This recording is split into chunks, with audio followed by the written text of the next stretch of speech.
es simplemente el afrontar la historia como algo que merece la pena ser conocido y ser estudiado. La historia como verdad, no como mi verdad, sino como la verdad, ¿no? Como decía el poeta, ¿no? Tu verdad, no, la verdad, vente conmigo a buscarla, la tuya guárdatela. La verdad es un valor en sí mismo y no voy a decir que nos hace libres porque eso no es cierto, pero sí que produce una cierta satisfacción íntima y quita fantasmas. En cualquier caso, quita fantasmas el saber cuál es el eje de coordenadas en el que te encuentras. Por lo tanto, mostrarla a Martín Lutero en su contexto histórico, sacarlo de todo lo que se ha hecho en estos con la celebración, porque lo de Lutero se celebra, que han sido hagiografías de muy distinta naturaleza, desde las exposiciones que se han hecho sobre él, que todas es muy bonito todo lo que se muestra y todo perfecto y es todo tan aleccionador y tan dulce y tan rosa y tan en la idea de la tolerancia y la civilización y qué habría sido de la Europa occidental si no hubiese venido el luteranismo a liberarla de aquella oscuridad católica, ¿no? Pues esto ha sido la tónica de exposiciones, ha sido la tónica de publicaciones, pero con una excepción muy evidente, y esa excepción es el Reino Unido de la Gran Bretaña, el mundo inglés, ¿no? El mundo anglicano, los ingleses no tienen los complejos que tienen los católicos, no tienen para nada esos complejos. De manera que en esos 500 años no lo han celebrado estricto sensu, sino que se han dedicado a enseñar ese lado que aquí está de Martín Lutero y del luteranismo, que no es tan amable, ni es tan bonito, ni es tan divertido, ni es tan tolerante. Los ingleses no han tenido complejo con eso absolutamente para nada porque ellos no tienen complejos. No en este sentido, quizás tengan otros, pero en este sentido, desde luego, no tienen ninguno. Entonces ha estado muy bien la exposición que se hizo en el British Museum, enseñando, digamos, el caudal de imágenes que ese museo atesora de las que produjo Lutero en compañía de Cranach y de otros, de propaganda anticatólica, en fin, y en general anti todo. Porque Lutero tiene un lado anti muy importante. La historia, digamos, pues mencionaré algunos de los asuntos más significativos y luego ustedes, si quieren, me preguntan lo que quieran. Pero lo fundamental es que hay que entender que Martín Lutero tiene un contexto histórico, tiene un contexto político y social, sin el que es absolutamente imposible comprender cómo pasa de ser un hereje a ser un reformador. ¿De acuerdo? El carnet de hereje se lo quita a Lutero los príncipes alemanes y son ellos los que transforman esa herejía en una reforma. ¿Por qué? Pues porque Martín Lutero vive en un momento político muy concreto. O sea, hombres que habían hecho lo que Martín Lutero hizo y cosas semejantes habían existido en el seno de la cristiandad, digamos, en la Europa occidental, desde siempre. Herejías siempre hubo. Ninguna resultó ser tan importante porque ninguna gozó del apoyo político que tuvo Martín Lutero en las personas en aquel momento muy cuestionadas de los príncipes alemanes, de las grandes oligarquías que habían gobernado los distintos territorios del Sacro Imperio. Para entender esto hay que ver que aparece alguien que se llama Carlos V y que Carlos V es un emperador muy raro en el contexto de la historia de ese Sacro Imperio, porque es un emperador que tiene más poder que ningún otro emperador ha tenido en siglos, pero muchísimo más poder. Y ese muchísimo más poder de Carlos V le viene a la herencia de su madre, que es gigantesca también, y que le da una posición singular. Y Carlos V es un hombre también singular y concibe ese proyecto de integración de norte y sur que se llama la Universitas Christiana. Es un proyecto prematuro de Unión Europea, pero no deja de ser un proyecto de Unión Europea. Ustedes, no sé quién recuerda, pero seguro que hay gente aquí que lo recuerda, que la primera moneda, que no llegó nunca a ponerse en circulación, que se llamaba el ECU, algunas las llegamos a ver, la imagen que tenía era la del emperador Carlos V en la cara. Y esto tenía un sentido. Claro que tenía un sentido, porque él había sido un precursor. ¿Cómo y por qué, digamos, no cuaja aquel proyecto de integración europea, de reconstrucción del Imperio Romano en el sentido amplio, incluyendo el sur? Pues no cuaja porque las oligarquías alemanas se niegan absolutamente a aceptar que aquel hombre, que para ellos no es más que un primus inter pares y no están dispuestos a aceptar que mande más o que tenga más poder o que cuestione su cuota correspondiente, Martín Lutero les ofrece, ¿cómo les diría yo?, la herramienta necesaria, o sea, es el argumento perfecto para encontrar un punto de confrontación que no tenga solución. Y en aquella época, digamos, la religión era ese punto de confrontación que una vez planteado, digamos, puede llevar a una conflictividad indefinida, ¿no? O sea que, digamos, suministra un material del que hay una demanda extraordinaria en ese momento. ¿Quién le compra a Martín Lutero ese material? Los príncipes alemanes, que son sus valedores, que son sus protectores y a los que él sirve a lo largo de los años con perfecta y absoluta lealtad, en todos los sentidos, hasta el punto, y detrás lo encontrarán, de aceptar la boda bígama del príncipe de Felipe de Hesse, digamos, con su primera esposa viva. Esto fue un escándalo sin precedentes, porque hasta aquel momento, y aunque otros digamos herejes o reformadores, como lo queramos llamar, habían coqueteado con el tema de la poligamia, este era, digamos, un punto central de la mentalidad cristiana, que el matrimonio que Jesucristo instauró era monógamo. En su momento, evidentemente, eso fue para la mujer una ventaja absolutamente extraordinaria, o sea, fue una gran liberación. Pero, bueno, pues de pronto hay príncipes a los que les apetece casarse más de una vez, ¿no? Y ahí hubo unos ciertos años de vagabundeo mental, y en un momento determinado, Hesse, que es uno de los príncipes más poderosos con los de Sajonia, se quiere casar con otra señora, y su primera esposa no está por morirse. Y esta segunda señora pues no acepta, digamos, una situación de convertirse en la amante visitada, sino que quiere una legalización, y Martín Lutero le fabrica una legalización a Felipe de Hesse, ¿vale?, para que se case, y eso es algo que históricamente cualquiera le puede... O sea, fue un servidor extraordinariamente leal. Proporcionó el material que los príncipes necesitaban para montarle al emperador Carlos V unas guerras de religión que luego finalmente terminaron dejando el Sacro Imperio a los pies de los caballos hasta la paz de Westfalia, ¿no?, y arrastrando a Alemania a una situación de postración histórica, de pérdida demográfica, etcétera, etcétera, de la que no pudo salir hasta el siglo XIX.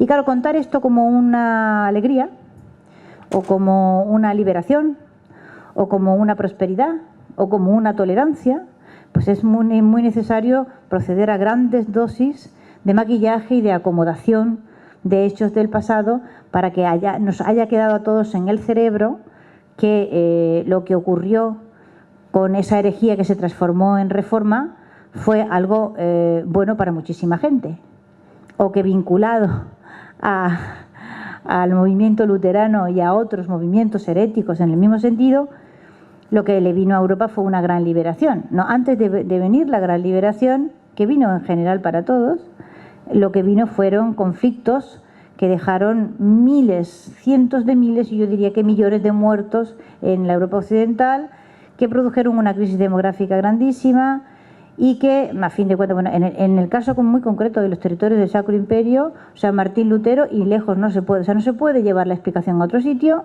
es responsable de la perpetuación del régimen feudal, o sea, los siervos de la gleba, los regímenes de servidumbre, en los territorios del Sacro Imperio, cualquiera lo puede comprobar, llegaron vivos hasta el siglo XIX. O sea, en el siglo XIX, cuando hacía ya 4 siglos que en el sur de Europa, en España desde el XV, y en los territorios de Italia, etcétera, se había superado perfectamente bien el feudalismo, y sin que aquello provocara grandes crisis, la sanción teológica a la servidumbre feudal que Martín Lutero dio prolongó esta situación anómala durante varios siglos más. Por lo tanto, esa idea, que esta mañana un periodista me preguntaba, que el protestantismo trae prosperidad, no, antes de traer prosperidad lo que trajo fue atraso, y lo que trajo fue violencia, y lo que trajo fue empobrecimiento, pero clarísimamente.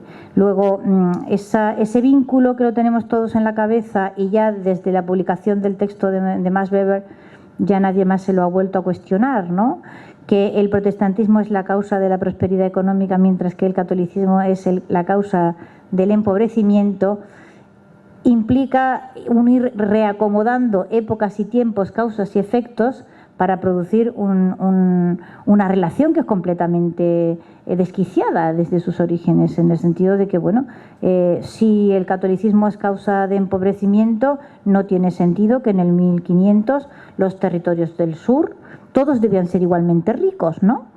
Todos eran católicos, por lo tanto todos debían ser igualmente ricos. No es cierto, las zonas del sur de Europa eran muchísimo más ricas que las del norte, ¿no?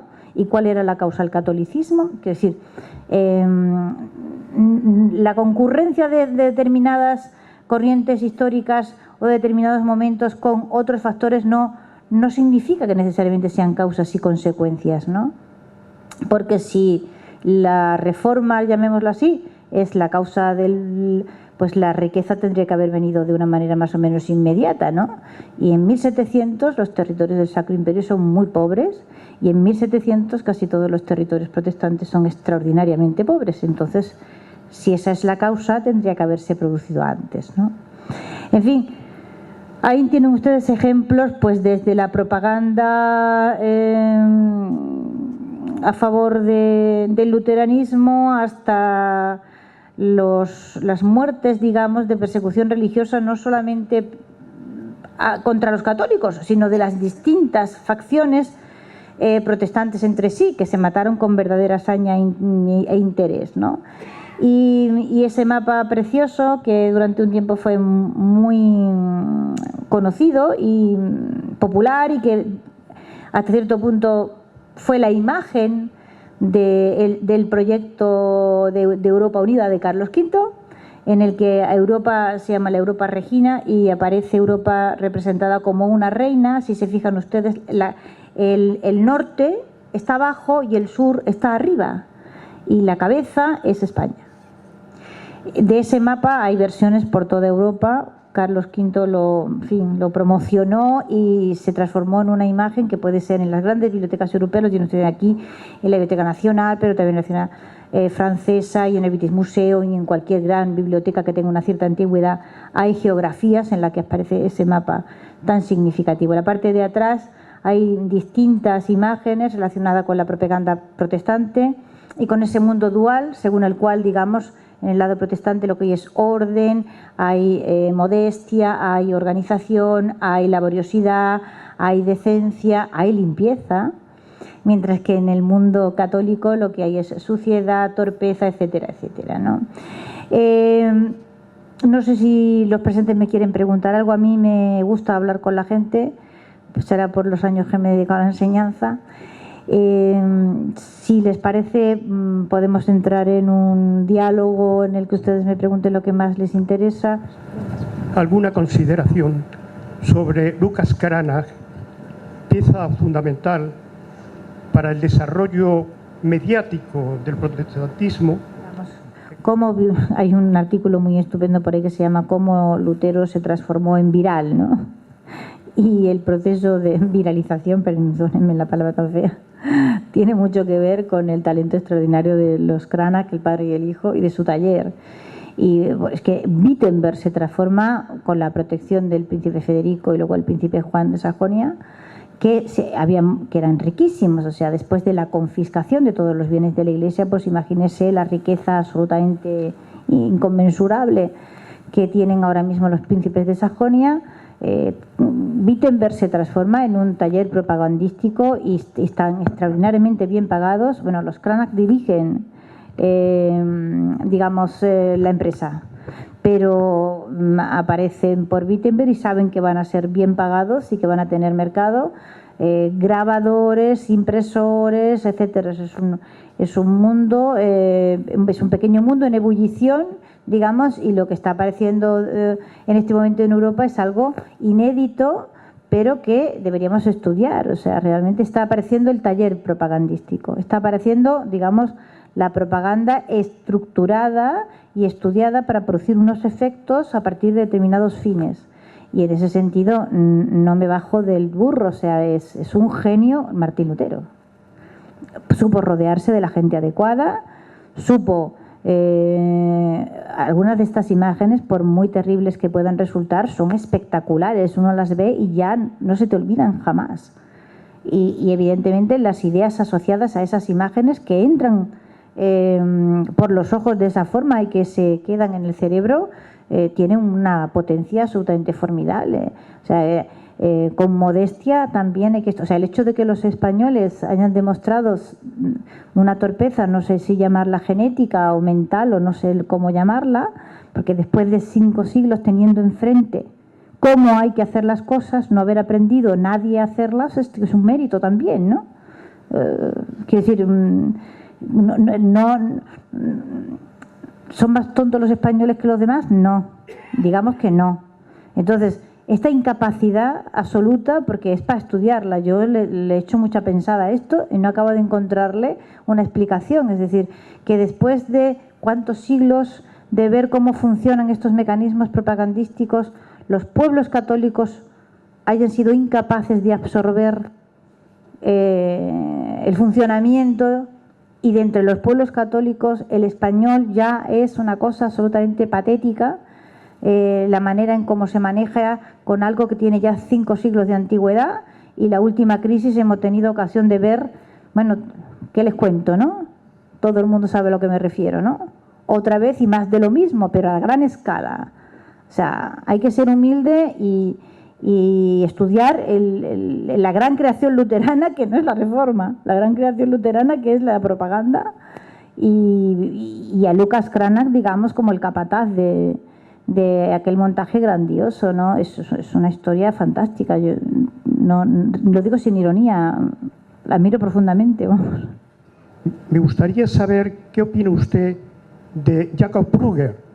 En este mundo confuso, político y religioso, el dinero juega un papel importantísimo, hasta el punto de que el propio Lutero escribe un escrito sobre la importancia del cristianismo de la nobleza alemana, y le pone realmente en malas condiciones a Brugger por su participación y por su forma de concebir la economía.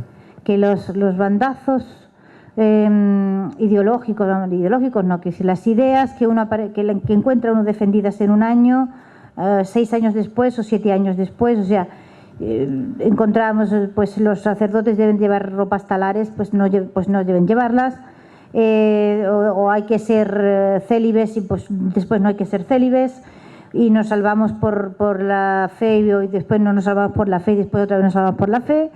Y, o sea, en función del conflicto que usted necesite, pues vamos fabricando causas para el conflicto. Es decir, el problema de esto está en haber confundido, lo he dicho muchas veces, los pretextos con las causas. Si usted quiere encontrar conflicto, lo termina encontrando, ¿no? Yo no creo que Martín Lutero tuviera una idea muy clara sobre la economía, ni creo que Martín Lutero fuese más allá, digamos, de continuar al servicio de sus príncipes y en función de las necesidades de esto. Y de la misma manera que no tuvo nunca una noción muy clara de los principios legales, ¿no? Y ahí detrás tiene usted, por ejemplo, la disputa con Tomás Moro. Bueno, es muy interesante la disputa con Moro y la disputa también con Erasmo de Rotterdam, pero la de Moro a mí me interesa más, pues porque Moro era un hombre de leyes, Moro era un abogado. Y entonces realmente se siente muy preocupado de que Lutero defienda cosas como que no hacen falta las leyes civiles. O sea que, digamos, los jueces y los gobernantes inspirados por Dios pues van a actuar todo, lo van a hacer estupendamente bien. Claro, a Tomás Moro se le abren las carnes, ¿no? O sea, pero ¿cómo vamos a dejar a la inspiración divina? La ley es lo que hace a la civilización y el hombre. O sea, desde los tiempos de los romanos venimos aprendiendo cómo funcionan las leyes para que haya una cierta garantía. En la vida civil no estamos hablando de teología, además Moro lo dice, yo no voy a entrar en teología, yo voy a entrar en lo que entiendo, yo soy un hombre de leyes, soy un abogado. Y este señor está diciendo cosas como que con leer la Biblia y que los jueces te estén inspirados, pues ya es suficiente, pero ¿qué estás diciendo? Es decir, si no hay leyes, dejamos a los pueblos entregados en manos de sus señores sin que haya posibilidad. O sea, yo tengo la sensación de que en ese momento Lutero dijo eso, pero podía haber dicho otra cosa. No sé si me explico. En función de lo que en aquel momento el mercado pudiera demandar o las necesidades de sus príncipes fuese, yo tengo esa sensación. Pero ha comentado ahora mismo que no entiende cómo después de 5 siglos, ¿no? Los católicos, el mundo católico no ha podido aprender las técnicas del mundo protestante, ¿no? Y yo creo que es fácil. En lo tocante a propaganda. En lo tocante a propaganda. Bueno, es que el escándalo siempre es muy fácil y las armas de la destrucción son mucho más fáciles que las armas de la construcción, ¿no? Ahí tenemos a, yo que sé, Madonna escandalizando o Lady Gaga, pues hacen mucho nombre y se llevan mucha gente de calle por eso, por el escándalo que tiene un atractivo morboso siempre, ¿no?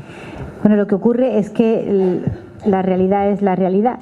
Quiero decir que cualquier tratadista militar le dirá que es privilegio del que ofende imponer las condiciones del combate. Y usted, si es atacado con armas químicas y se empeña en defenderse con espadas, pues allá usted con su espada. Ajá. ¿Vale? Entonces, podemos aceptar que moralmente es cierto, que molesta. Nos molesta a nosotros, y solo a nosotros, curioso esto. Pero hay que aceptar también que el combate es con armas químicas y que si usted va al combate con su espada va a perder. Y ya está, perdemos sonriendo, nos sonríemos los unos a los otros, que bien estamos todos sonriendo, pero perdemos o no perdemos. No sé si usted, cuál será su pensamiento, si verdaderamente piensa que ha habido una contraofensiva de la Iglesia protestantizándose, en cierto modo, acercándose al mundo protestante, y al final la crisis es evidente, es decir, que desaparece. No sé si la... Yo no sé por qué tengo tanto, pero yo no sé por qué quizá las armas de los otros son para los otros y no para los del otro lado, ¿no? En el momento en que vemos... Bueno, las armas del católico ha sido... Mire, es público y notorio que yo no soy persona religiosa, ¿no? Y precisamente por eso estudio la religión desde fuera y las iglesias desde fuera, y es evidente para cualquiera, aunque sea solo en lo visual, que la Iglesia Católica se ha ido protestantizando con el paso del tiempo, desde el Vaticano II ya de una manera absolutamente evidente y total, y que la crisis de las iglesias protestantes, la crisis religiosa en la Europa occidental, por delante fueron las protestantes, pero detrás va la Iglesia Católica cuesta abajo y sin frenos, ¿no? O sea que tampoco imitando al protestantismo, pero yo no estoy diciendo, no digo, a ver si me explico yo en esto de la imitación. Y cuando digo imitar, no digo repetir lo que hacen, sino hacerlo, no sé si me explico. Es decir, la imitación no pasaba por repetir miméticamente, o sea, si no había que llevar las misas a los garajes, eso ha sido un error espantoso. Hay una frase genial de Boadella, yo la digo mucho porque es que es una de esas frases. Albert Boadella, como es un genio, de vez en cuando es capaz de sintetizar algo tremendo en una frase, ¿no? Y tiene una que a mí me encanta, que dice: yo no le reprocho a la Iglesia Católica que haya dejado de creer en Dios, lo que le reprocho es que ha dejado de creer en el teatro. Y lo que pues hay que echarle una pensada a esa frase, porque la destrucción del culto, que era el gran caballo de batalla del protestantismo, la destrucción de ese culto católico hermosísimo, bellísimo, etcétera, etcétera, fue verdaderamente, quiero decir, necesitó armas y bagajes, acostumbrar a los pueblos de Europa a un culto diferente y que entraran a por uvas ahí, eso fue duro.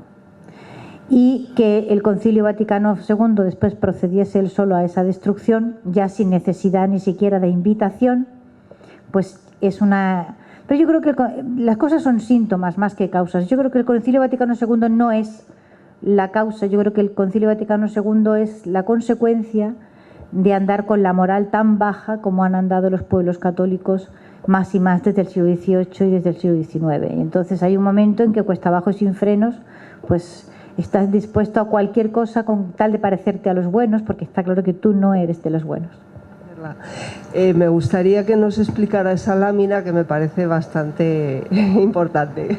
Pues la lámina que hay detrás, o sea, es una de las poquísimas imágenes que se imprimieron en el lado católico explicando las cosas que estaban sucediendo con el luteranismo, ¿no? O sea, estamos hablando de una desproporción. Scribner, por ejemplo, que hace un estudio solo de la zona de Estrasburgo, censa del orden de 2.800 folletos en un periodo de tiempo, o sea, en vida de Martín Lutero. Bueno, pues, o sea, estamos en Estrasburgo, zona de Estrasburgo. Pues usted proyecte eso por todo el territorio donde hubo publicación de hojas volanderas, folletos, coplillas, en fin, de todo, porque realmente el pack, digamos, de propaganda era muy completo. Incluía desde obrillas de teatro muy simples que se hacían en las plazas, hojas volanderas con 4 versitos abajo, extremadamente infamantes, pero muy fáciles. Las canciones, por ejemplo, las canciones, claro, la mayor parte de las partituras se pierden, pero las letras se han conservado, etcétera, etcétera. Bueno, pues usted imagínese 2.800 y pico de folletos en esa zona, multiplique eso por años, y esto solo en vida de Martín Lutero, o sea, sale una cantidad absolutamente inimaginable frente a 200 y pico folletos, 283 me parece, folletos que salen del lado católico. Y este es uno de los pocos. Y es casi el más virulento y el más ofensivo. O sea, ves los folletos católicos y te da una pena horrorosa, porque dice, pero esta gente, Dios mío, se ponen a discutir teología. O sea, se ponen, ¿sabes? Es un folleto que a lo mejor en un número de páginas relativamente pequeño se pone a discutir lo del libre albedrío y no sé, como si eso la gente lo fuese a leer, ¿sabes? Cualquiera de las imágenes intoxicantes de Lucas Cranach que están en el otro lado son millones de veces más efectiva que cualquier cosa. Entonces, este es uno de los pocos ejemplos que hay de propaganda, todo lo virulento que fue el mundo católico capaz de ponerse, es esto. Cuando vean lo que tienen al otro lado de atrás, pues ya se hacen ustedes unas ideas de la diferencia de potencial, digámoslo así, ¿no? O sea, lo que representa es a Martín Lutero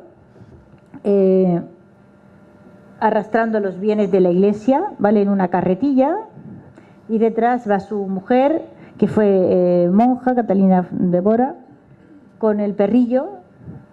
Los rostros son los príncipes alemanes, o sea que está bien captado, el asunto está bien captado, y otros son Melanchón, Martín Bucero, etcétera, digamos, el cuerpo de diáconos que con Martín Lutero fueron el think tank, digamos, de aquel invento, ¿no? Y esto fue lo más que la Iglesia Católica atinó a hacer. Bueno. Las consecuencias de la diferencia de desarrollo, al menos moderno, no ya digamos en otras épocas, otros siglos, como ha manifestado, entre el mundo germánico luterano y el mundo del sur, el mundo de raíces más católicas, en cuanto a desarrollo y demás, tiene que ver bastante con el papel de la Inquisición. De hecho, parece como que, insisto, o sea, soy aficionado simplemente, pero me da la sensación como que en la época de la Ilustración española y por aquellas, digamos, lo moderno no en el sentido de moda, sino en el sentido profundo, de alguna forma achacaba a la Inquisición, y en este caso daría de cierto modo razón a Lutero, de los males de la falta de desarrollo, al menos intelectual, y de progreso científico de esta zona de Europa. La riqueza de España como sociedad no ya... ¿Qué se refiere a la desmembración del Imperio Español? Pero no territorial, que evidentemente eso tenía que ser así porque sí. No, me refiero en cuanto a riqueza económica, riqueza de ese sentido.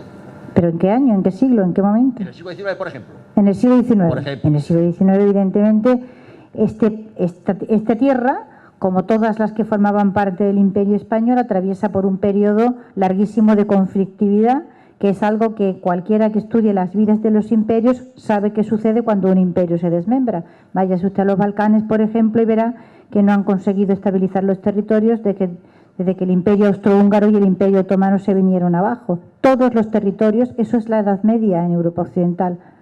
La fragmentación del Imperio Romano sigue un periodo extraordinario de feudalización, es decir, de creación de poderes vinculados a las relaciones personales y no a la ley. Eso es el mundo feudal, por el que, bueno, ¿cuánto tiempo tarda Europa en volver, digamos, a constituir la ley como fundamento de relación entre las gentes que viven en una determinada zona a volver a concentrar el poder, a constituir de nuevo tribunales y no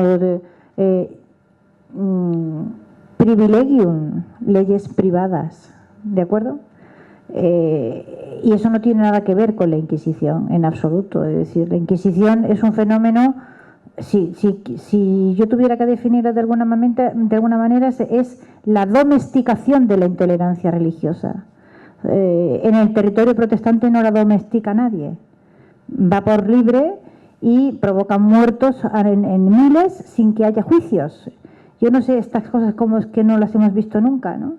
Pero nuestros muertos son todos conocidos, mientras que los del otro lado no tienen derecho ni a un nombre.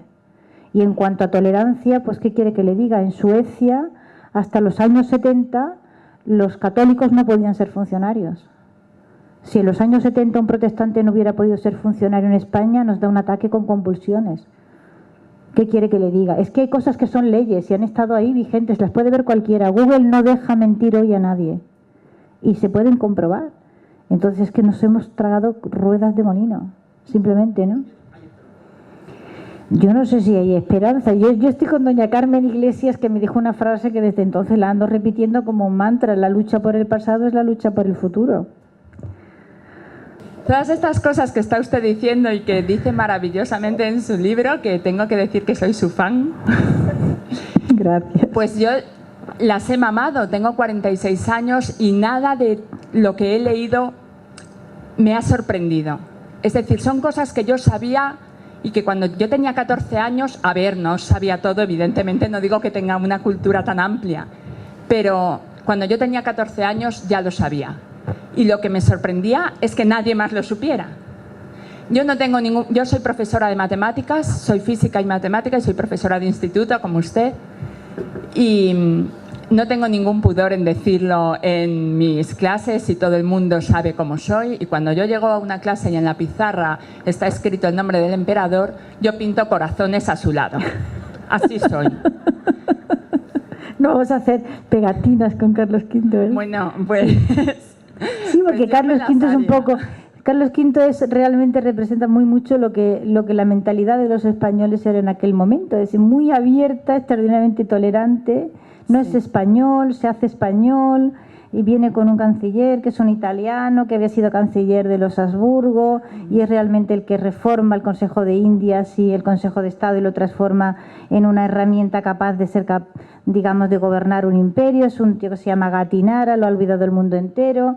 Es decir, Carlos V es un señor que es un cosmopolita, es un políglota y es un hombre que va de una punta a la otra de Europa sin arrugarse y come de todo.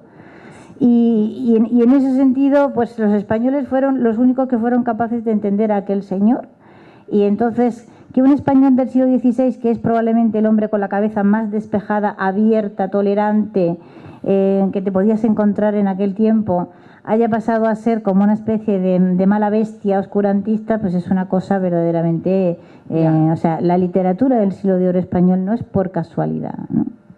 O sea que me alegro que le pongas corazones a Carlos V. Cuando esta chica que tiene 37 años, que no es que sea una niña, pero tampoco, en fin, y le oyes decir cosas como que si no fuera por Lutero, a una persona que lo que ha estudiado 5 años en la universidad es historia, y si no fuera por Lutero, y menos mal que le dio por traducir la Biblia, porque si no todos seríamos analfabetos a día de hoy, que dices, bueno, vamos a ver, ¿de qué estamos hablando? Esto, una licenciada en Historia. Y luego cuando ves en la televisión cosas como el Ministerio del Tiempo o La Peste o El Punto sobre la Historia, donde todo es lo mala que era la malvadísima Inquisición, pero ¿dónde está la esperanza? Yo no la encuentro.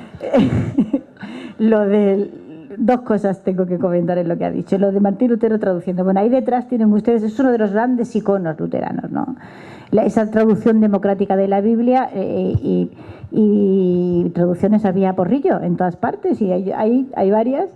Al español había sido traducida, bueno, de hecho, la gran traducción de la Alfonsí, la de 1280, a partir de 1280, ¿no? La que se incorpora a la General Historia, que da lugar a unos manuscritos bellísimos. y se conservan, pero parcialmente, traducciones previas al rey Alfonso X el Sabio, y luego está la gran traducción de la Casa de Alba, ¿no?, que la hacen dos rabinos con los canónigos de la Catedral de Toledo. O sea, que al español un montón, pero es que al alemán también. Está la Biblia de Wenceslao, por ejemplo, una Biblia también hermosísima, es una traducción al alto alemán.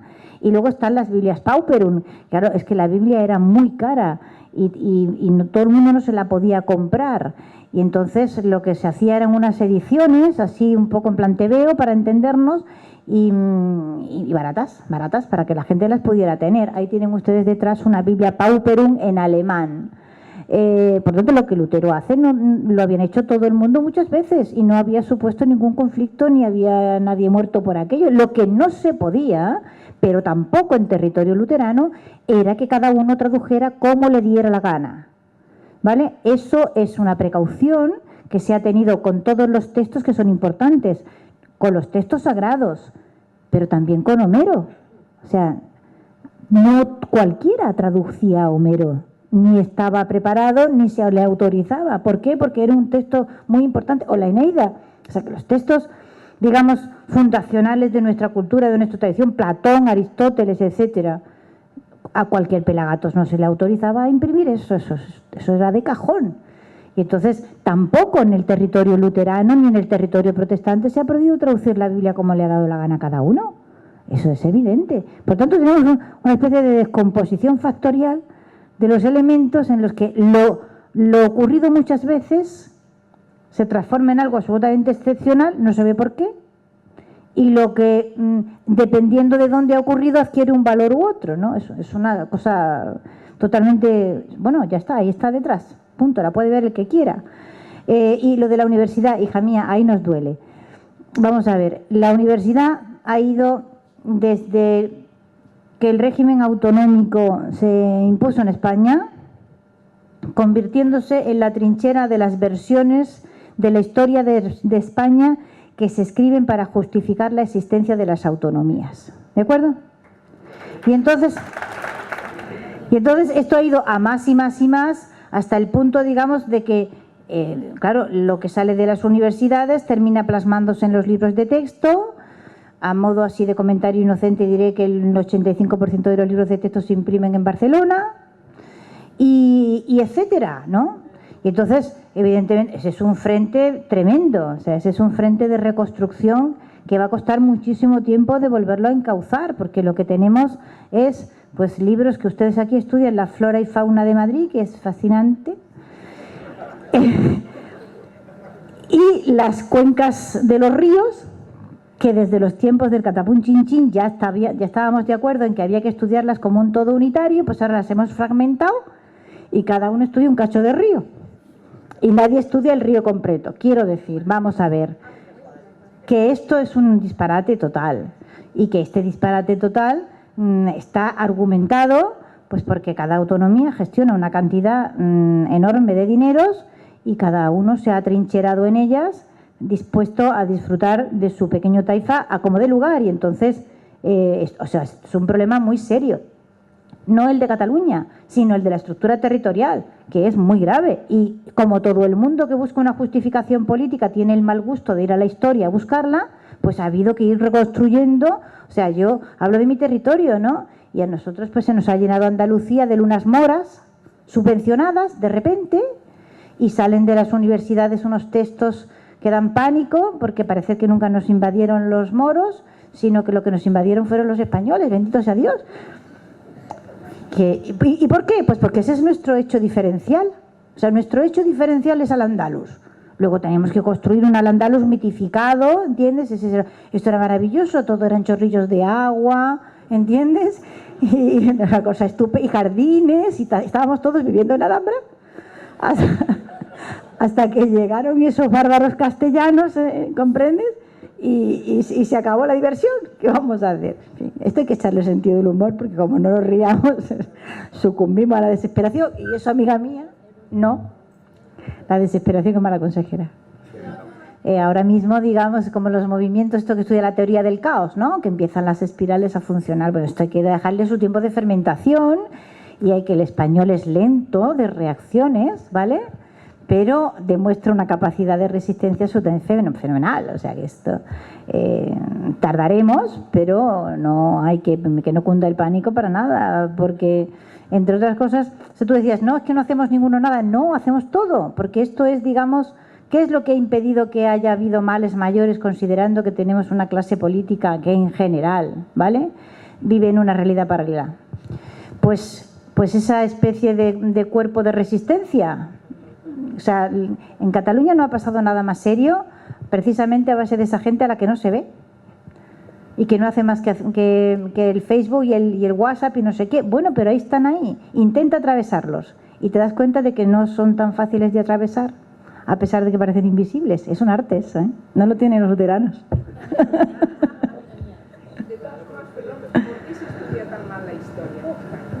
Porque la historia de España es una historia que es un caballo de batalla desde hace muchísimo tiempo, no solo dentro de España. O sea, la historia de España es un caballo de batalla desde los tiempos del luteranismo. Es decir, usted tiene que una parte grande de la Europa occidental ha construido el relato favorable de sí misma alrededor del relato desfavorable de lo que fue ese imperio. O sea, usted es un pilar ahora mismo en la autoestima de los ingleses, aunque no lo sepa.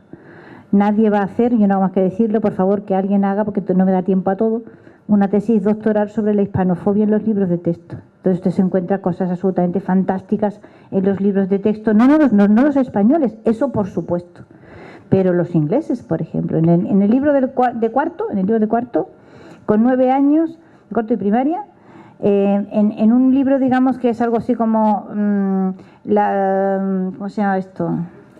Enfoque del medio, conocimiento del medio, en una asignatura que es parecida a conocimiento del medio, que es como una ensaladilla donde hay geografía, historia y todo ahí mezclado, en naturaleza.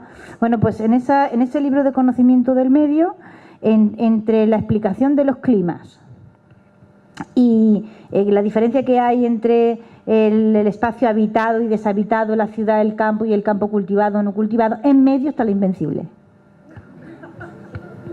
¿Qué quiere que le diga?